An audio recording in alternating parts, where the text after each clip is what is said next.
నమస్తే, welcome to SBTV HD news. నేను తరంగిణి. ముందుగా బులెటిన్ హెడ్లైన్స్ చూద్దాం.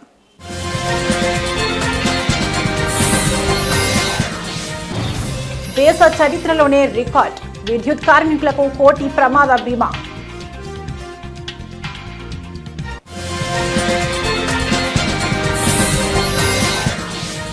తెలంగాణలో ఉప ఎన్నికలు ఖాయం, కేటీఆర్ కీలక వ్యాఖ్యలు.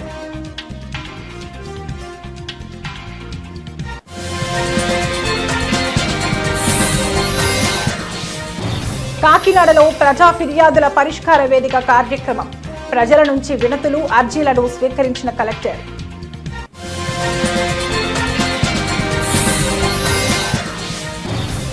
టీడీపీ నేతలపై వైసీపీ నేతలు ఫైర్, గోవర్ధన్ రెడ్డిపై అక్రమ కేసు నమోదు చేశారని ఆరోపణలు.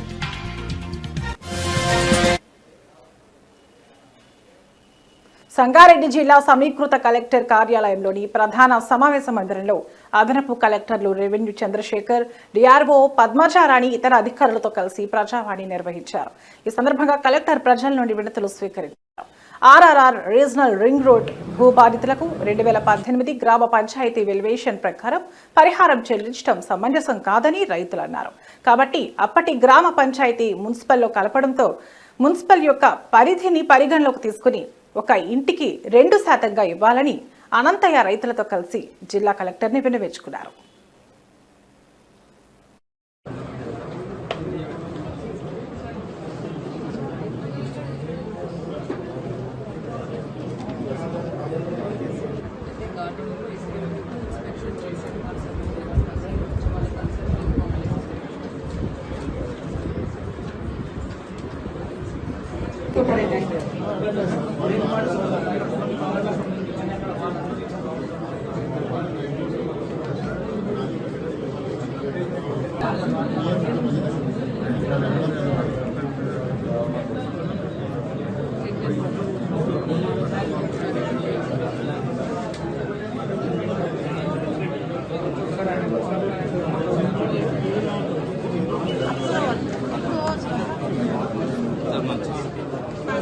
రెండు వైపులా కంఫర్ట్గా అనిపించదు.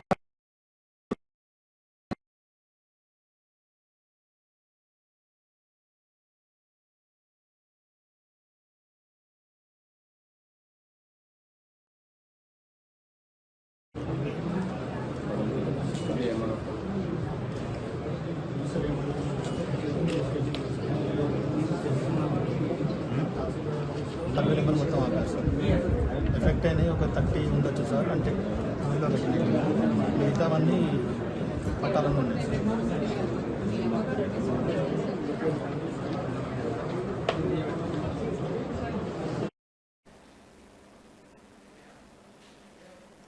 కాంగ్రెస్ ఎంపీ గడ్డం వంశీ కాళేశ్వరం సరస్వతి పుష్కరాల సందర్భంగా నదిలో పుణ్యస్నానం ఆచరించారు. అనంతరం ఆయన మీడియాతో మాట్లాడుతూ తనకు కాళేశ్వరం పుష్కరాలకు తనకు ఆహ్వానం ఇవ్వకపోవడంపై స్పందించారు. ఈ సందర్భంగా ఎంపీ మాట్లాడుతూ ప్రభుత్వం ప్రతిష్టాత్మకంగా నిర్వహిస్తున్న సరస్వతి పుష్కరాలకు నన్ను ఆహ్వానించకపోవడం చెప్పుకొచ్చారు. ఈ ఘటనతో కొందరు నాయకులు కులాల పరంగా ఏ విధంగా ప్రవర్తిస్తారో తెలుసుకున్నానని అన్నారు. అలాగే తాను డబ్బు కంటే కులమే గొప్పదని నేర్చుకున్నానని, రాజ్యాంగం ప్రకారం కులాలకు సంబంధం లేకుండా మనుషులు దేవస్థానాలను వెళ్లొచ్చని మరోసారి గుర్తు చేస్తున్నానని ఈ సందర్భంగా ఎంపీ గడ్డం వంశీ చెప్పుకొచ్చారు. ఒకటి కులం అని చెప్పి ఈ సందర్భంగా నేను అందరికీ తెలియజేస్తున్నాను. ఇది నేను నేర్చుకున్నాను. ఎందుకంటే కులం బట్టి ఎట్లా ప్రవర్తిస్తున్నారు అందరని చెప్పి ఈరోజు మనకు తెలుస్తుంది. అందుకనే ఈరోజు చాలా ముఖ్యము. మన రాజ్యాంగంలో article 14 equality to everybody, article 15B and article 17 untouchability against, ఇంకా రిలీజియస్ ప్లేసెస్ లో అందరికీ హక్కులు ఉన్నాయని చెప్పి ఈ సందర్భంగా మళ్ళొకసారి గుర్తు చేస్తూ ఈ పుష్కరాలకు వచ్చిన ప్రతి ఒక్కరికి మంచిగా వాళ్ళు భక్తులు క్షేమంగా వచ్చి వెళ్లాలని చెప్పి కోరుకుంటూ ముగిస్తాను. ధన్యవాదాలు. తెలంగాణ ప్రభుత్వం విద్యుత్ శాఖ ఉద్యోగుల కోసం దేశంలోనే తొలిసారిగా ప్రత్యేక ప్రమాద బీమా పథకాన్ని ప్రారంభించింది. ఈ పథకం కింద ఉద్యోగులు విధి లోపల ప్రమాదవశాత్తు ప్రాణాలు కోల్పోతే వారి కుటుంబానికి ₹1 కోటి బీమా సాయం అందించనుంది. ఈ పథకాన్ని డిప్యూటీ సీఎం భట్టి విక్రమార్కమల్లు ప్రజాభవన్లో నిర్వహించిన కార్యక్రమంలో ప్రకటించారు. ఈ సందర్భంగా విధిలో ప్రాణాలు కోల్పోయిన జోగు నరేష్ కుటుంబానికి ₹1 కోటి బీమా చెక్కును అందజేశారు. ఆయన తెలంగాణ నార్థన్ పవర్ డిస్ట్రిబ్యూషన్ కార్పొరేషన్లో విధులు నిర్వహిస్తూ మరణించారు.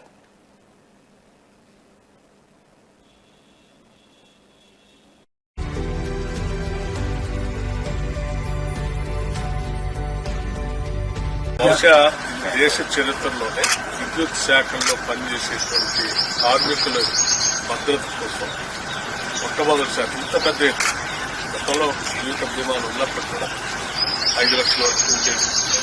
ఒకటేసారి ₹1 కోటి పైబడి ఏర్పాటు చేయడం అనేది కేవలం ఇందిరమ్మ ప్రభుత్వంలో రాష్ట్ర ముఖ్యమంత్రి రేవంత్ రెడ్డి గారి నాయకత్వంలో ఈ క్యాబినెట్ తీసుకున్నారు.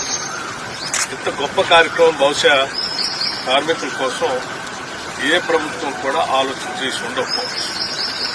ఒక కార్మికుడు తను చేసే పని ప్రమాదకరమైనటువంటి పని అని తెలిసినప్పుడు కూడా గత ప్రభుత్వాలు ఇప్పుడు కూడా దీనిపై దృష్టి సారించింది. మనం ప్రభుత్వం వచ్చిన తర్వాత ఒక నిర్ణయం తీసుకొని వాళ్ళందరికీ బీమా ₹1 కోటి పైబడి ఇచ్చేలా తిరిగి ఆ కుటుంబంలో కంపాషనేట్ అపాయింట్మెంట్ పేరు మీద వాళ్ళకి ఉద్యోగ అవకాశం కూడా వాళ్ళకి ఉద్యోగం కల్పిస్తూ కుటుంబ సభ్యులకి. తెలంగాణలో ఉప ఎన్నికలు వస్తే గద్వాలో మళ్లీ గులాబీ జెండా ఎగురవేస్తామని బీఆర్ఎస్ వర్కింగ్ ప్రెసిడెంట్ మాజీ మంత్రి కల్వకుంట్ల తారక రామారావు ధీమా వ్యక్తం చేశారు. 200 జెట్ స్పీడ్ తో తాము గెలవడం ఖాయమని ఆశాభావం వ్యక్తం చేశారు. రుణం అమలు చేయకుండా రేవంత్ ప్రభుత్వం గొప్పలు చెప్పుకుంటుందని విమర్శలు చేశారు కేటీఆర్. ఈ శతాబ్దపు అతి పెద్ద మోసం కాంగ్రెస్ పార్టీ ఇచ్చిన అభయహస్తమని మాజీ మంత్రి కేటీఆర్ ఆరోపించారు. సోమవారం తెలంగాణ భవన్లో మీడియాతో కేటీఆర్ మాట్లాడారు. తెలంగాణ రాష్ట్రాన్ని సాధించిన తర్వాత 10 ఏళ్ల తమ హయాంలో రాష్ట్రానికి బలమైన పునాది వేశామని ఉద్ఘాటించారు. దిక్కుమాలిన కాంగ్రెస్ పార్టీని పాలమూరు ప్రజలు నమ్మి బొక్కబోర్లా పడ్డారని చెప్పారు. ఇంకా ఎన్ని రోజులు చూడాలి కాంగ్రెస్ దరిద్రాన్ని అని రాష్ట్ర ప్రజలు బాధపడుతున్నారని మాజీ మంత్రి కేటీఆర్ చెప్పుకొచ్చారు. రాహుల్ గాంధీ వచ్చి, సోనియా గాంధీ వచ్చి, మల్లికార్జున్ ఖార్గే గారు, మనందరికీ ఒక విషయం స్పష్టంగా అర్థమైంది, రాష్ట్రంలోని ప్రజలకు కూడా స్పష్టంగా అర్థమైనది. ఈ శతాబ్దపు అతి పెద్ద మోసం ఏదన్నా ఉంది అంటే కాంగ్రెస్ పార్టీ ఇచ్చిన అభయహస్తం అనే మేనిఫెస్టో. 420 హామీలు ఇచ్చి ఎవరికి ఏది కావాలంటే అది చేస్తామని చెప్పి అరిచేతిలో వైకుంఠం చూపెట్టి ఆకాశంలో ఉన్న స్వర్గాన్ని కూడా మీ కాడికి తీసుకొస్తాం, మీ ఇంటి ముంగట పెడతామని చెప్పి పచ్చి అబద్ధాలు చెప్పి జూటా మాటలు చెప్పి ఈ శతాబ్దపు అతి పెద్ద మోసాన్ని రాహుల్ గాంధీ వచ్చి, సోనియా గాంధీ వచ్చి, మల్లికార్జున్ ఖార్గే గారు వచ్చి, ప్రియాంక గాంధీ వచ్చి, సిద్ధరామయ్య వచ్చి, ఒకరు కాదు పెద్ద పెద్ద వాళ్ళందరూ వచ్చి రకరకాల డిక్లరేషన్లు, రకరకాల మాటలు, ఎన్ని పచ్చి అబద్ధాలు చెప్పి వాళ్ళ ప్రజలను మోసం చేసినారో ఒక్కసారి గుర్తు తెచ్చుకోమని చెప్పి నేను కోరుతా ఉన్నా. ఇవాళ కాంట్రాక్ట్ అసిస్టెంట్ అధ్యాపకులు కాకినాడ జేఎన్టీయూకే ప్రిన్సిపల్ ఛాంబర్ను ముట్టడించారు.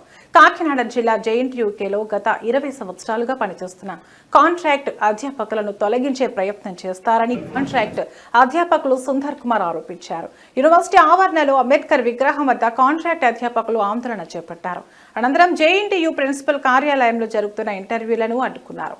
కాంట్రాక్ట్ అధ్యాపకులు ప్రిన్సిపల్ కార్యాలయాన్ని ముట్టలు వేయడంతో ఉద్రిక్తత వాతావరణం నెలకొంది.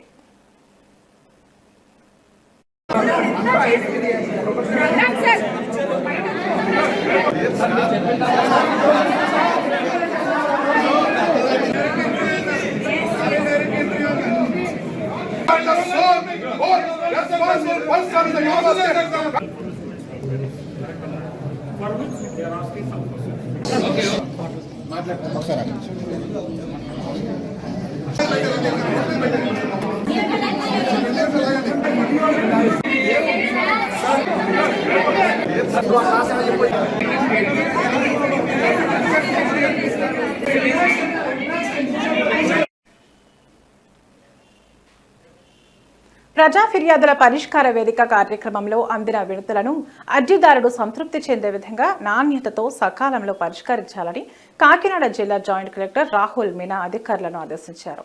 ప్రజా సమస్యల పరిష్కారం నిమిత్తం ప్రతిష్టాత్మకంగా ప్రతి సోమవారం నిర్వహిస్తున్న ఫిర్యాదుల పరిష్కార కార్యక్రమం కాకినాడ జిల్లా కలెక్టరేట్ వివేకానంద హాల్లో జరిగింది. ఈ కార్యక్రమానికి జిల్లా జాయింట్ కలెక్టర్ రాహుల్ మీనా, జిల్లా రెవెన్యూ అధికారి జె వెంకట్రావు, కాకినాడ జిల్లా నలుమూలల నుంచి వచ్చిన ప్రజల నుంచి వినతులు, అర్జీలను స్వీకరించారు. ఈ అర్జీలను ఆయా శాఖల అధికారులకు సూచిస్తూ వాటిపై సత్వరం సమగ్రమైన సంతృప్తికరమైన పరిష్కారాలు అందించాలని అధికారులను ఆదేశించారు.